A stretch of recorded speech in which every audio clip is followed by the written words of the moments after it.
আজ আন্তর্জাতিক মানবাধিকার দিবস। ১৯৪৮ সালের ১০ ডিসেম্বর জাতিসংঘের সাধারণ পরিষদে মানবাধিকারের সর্বজনীন ঘোষণাপত্র গৃহীত হয়। আর ১৯৫০ সাল থেকে এই দিনটিকে বিশ্ব মানবাধিকার দিবস হিসেবে পালন করে সারা বিশ্ব। বাংলাদেশে কাগজে কলমে মানুষের অধিকার থাকলেও গত ১৫ বছর স্বৈরাচার শেখ হাসিনার শাসনামলে শূন্যের কোটায় নেমে আসে মানুষের অধিকার। পালিয়ে যাওয়ার আগে জুলাই আগস্ট গণঅভ্যুত্থানে যেভাবে ছাত্র জনতার উপর গণহত্যা চালিয়েছে তাকে বাংলার কসাই বললে হয়তো অত্যুক্তি হবে না। রিপোর্ট করছেন জুনায়েদ আল হাবিব।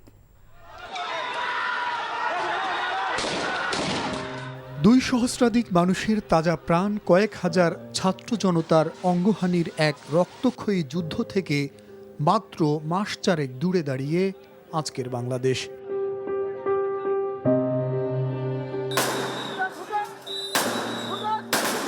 শহীদ আশিকের মা হয়তো এখনো জানতে চাচ্ছে আমার খোকার উপর কিসের এত রাগ ছিল ওদের। বাসার সামনেই গুলিটা লাগে। আমার জন্য যে কি ছিল এটা আমি ভাষায় প্রকাশ করে বলতে পারবো না। আর শহীদ ওমরের মায়ের প্রশ্ন, আমার ছেলেটাকে এতগুলো গুলি কেন করলো ওরা? পরে যাওয়ার পরে আরো 2টা গুলি করছে আমার সন্তানরা, আমি সহ্য করতে পারি না।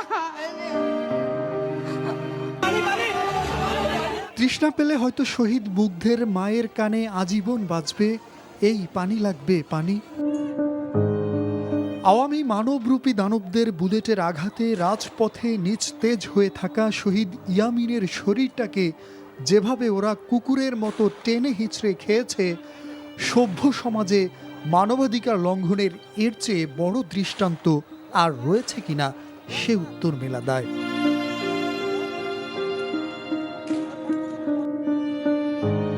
মানবাধিকার কর্মীরা বলছেন, গুম, খুন আর হত্যার মধ্য দিয়ে গত ১৫ বছর স্বৈরশাসক শেখ হাসিনার আমলে এদেশের মানুষ ভুলেই গিয়েছিল মানুষের অধিকার বলতে কিছু আছে।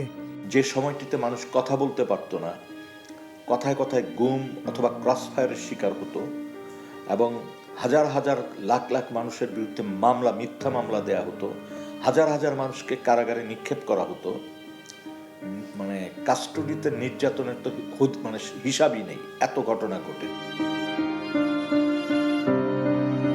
স্বৈরাচার শেখ হাসিনার শাসনামলে পৃথিবীর ইতিহাসের সবচেয়ে ঘৃণ্যতম মানবাধিকার লঙ্ঘনের ঘটনাটি ঘটেছে সহস্রাধিক গুম হওয়া ব্যক্তির পরিবারের সাথে। জীবিত তো পানি নাই, স্বজনের মৃতদেহটি আদৌ পাবেন কিনা সে প্রশ্নের উত্তর জানা নেই এসব পরিবারগুলোর। একটা পরিবারের অধিকার আছে জানার তার স্বজনের কি হয়েছে। আমরা আমাদের দাবিটাও প্রথম থেকে এটাই ছিল, জানা স্বজনদের সাথে কি হয়েছে, দৃষ্টান্তমূলক বিচার চাওয়া।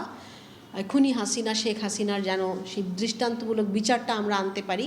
শেখ হাসিনা ও তার দোসরদের বিচার নিশ্চিত করাই হোক এবারের মানবাধিকার দিবসের শপথ, এমন প্রত্যাশা স্বজন হারানো পরিবারগুলোর। জুনায়েদ আল হাবিব, এনটিভি নিউজ, ঢাকা।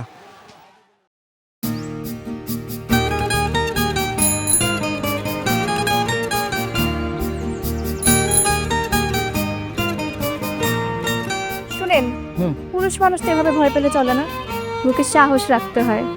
যা বলবেন সোজা সাপটা বলবেন।